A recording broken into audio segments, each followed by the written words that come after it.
आदिवासींचा अभिमान, शौर्याचा सूर्य, धरतीचा रक्षक, उर्गुणाचा अधिपती, क्रांतीचा दीपस्तंभ, वीर भगवान बिरसा मुंडांचा।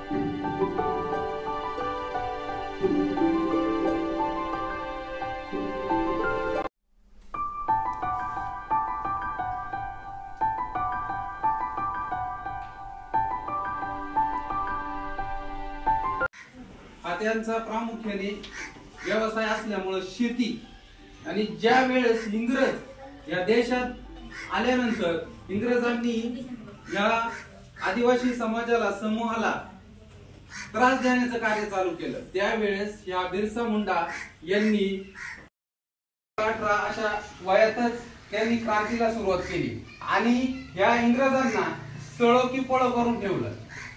त्यांच्या ह्या योगदानाने आज आपण सुरक्षित असल्याचा भास किंवा आभास आहे। कारण